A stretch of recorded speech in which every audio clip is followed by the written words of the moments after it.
2022 was a wild ride in real estate. What does Zillow think is going to happen in the real estate market in 2023? Well, they issued their 5 big, bold predictions, and I'm going to give you my take on what that means as it applies to the market here in Minneapolis. I'm Mary Schumann, and I'm a realtor here in Minneapolis. If you are interested in neighborhood profiles, Minnesota life, or real estate information about the Twin Cities in general, I encourage you to subscribe and hit the bell so that you know when I post a new video. Zillow's #1 prediction is that Midwestern markets will heat up and be front and center in 2023. Zillow looked at the trends over the past 2 years with the pandemic in full swing and low interest rates and found something not shocking to many of us that are in the real estate biz or anyone that has been actually looking at buying or selling a home. So while the real estate market boomed absolutely everywhere, it seemed, the Sun Belt and warmer climates had an especially hot market with home prices that were escalating extremely quickly and houses selling absolutely as fast as they could hit the market. Zillow predicts that affordability will be the #1 driver of home supply and demand in 2023, and that people that have been priced out of the market in the Sun Belt areas are looking for homes that they can afford, and they're going to find those affordable and attractive options in the Midwest. Zillow specifically mentions Ohio, Pennsylvania, Kansas, upstate New York, Iowa, and smaller metros in Illinois, which will allow first-time buyers to get a home. In Minneapolis, I have watched this effect firsthand as people who still want to live in or near a major metropolitan area but don't want to pay a median home price that's at or near $1 million decide that the quality of life and the affordability in Minnesota is right for them. In addition, one thing I hear a lot of is people that now have the option to make a geographic change because they work 100% remote, or they are attracted to the great job market here in Minnesota, decide to make that move. I have helped a lot of buyers move from far more expensive areas like California, Austin, Texas, Hawaii, and everyone that I've helped is happy with the quality of life here and what their dollar buys them. #2 is buying with friends and family will gain momentum. So they're returning to this affordability idea and state that in order for many buyers to make home ownership a reality, they have chosen or will choose to purchase with a friend or a non-spouse family member. They surveyed potential buyers and found that 18 to 19% plan to make their home purchase this way in the next 12 months.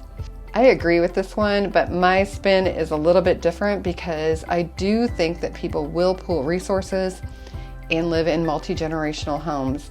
The trend that I'm actually seeing a lot of is people that are in need of an in-law suite or some sort of separate space so that they can pool resources and live together comfortably.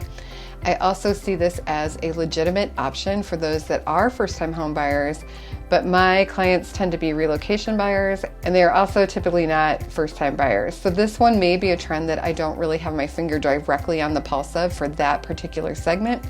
But again, multi-generational housing is 100% a trend that I see, and I absolutely wish that there were more homes that were set up to accommodate this kind of lifestyle and buyer need.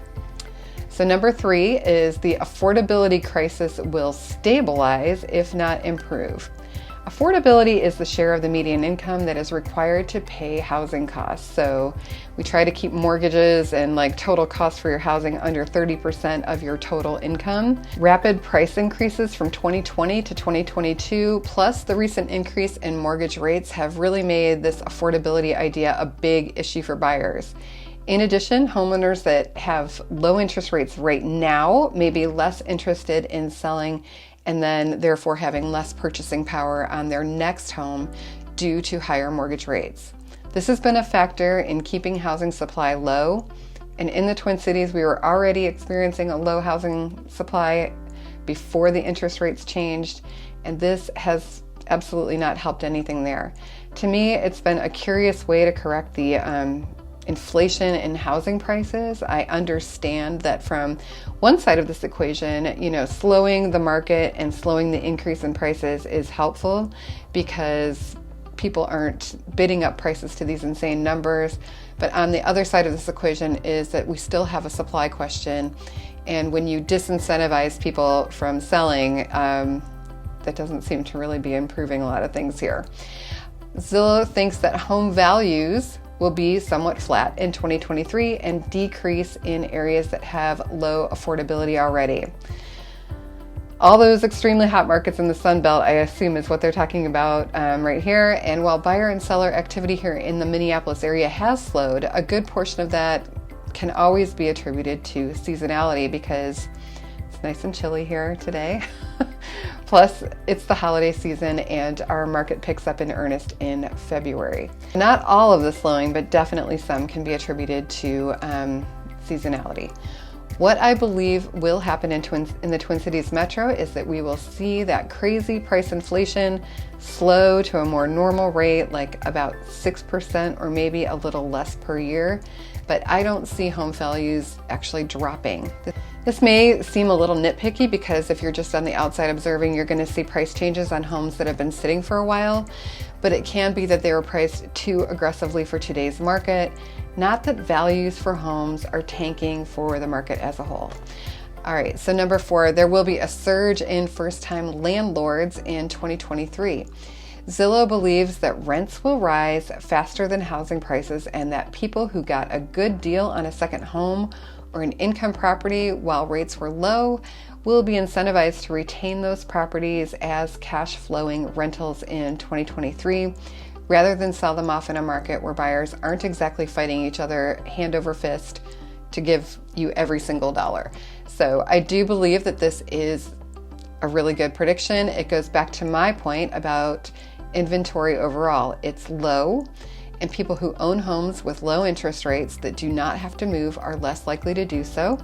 This is putting pressure on the rental market and driving up rents because if you can't afford to buy due to high interest rates or high prices or both, you have to rent.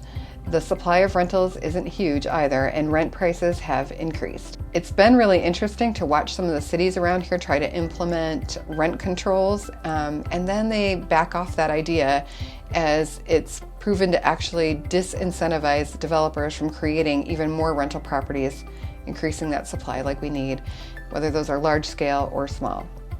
All right, so number 5 is that new construction will be in rentals, and this one kind of piggybacks off of number 4. Zillow sees an increase in building permits for multi-unit housing and a strong demand for rentals as the supply of home remains low.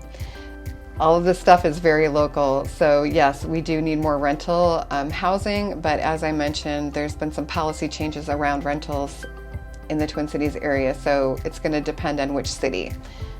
This is a little bit contradictory, but single-family new construction is not selling like it was, and builders are too far along in the process on homes to halt those. So builders are offering incentives to buyers right now in the form of rate buydowns. This helps them retain that price level that they want to see, but then give buyers an affordable payment as they would have seen if they had purchased earlier in 2022.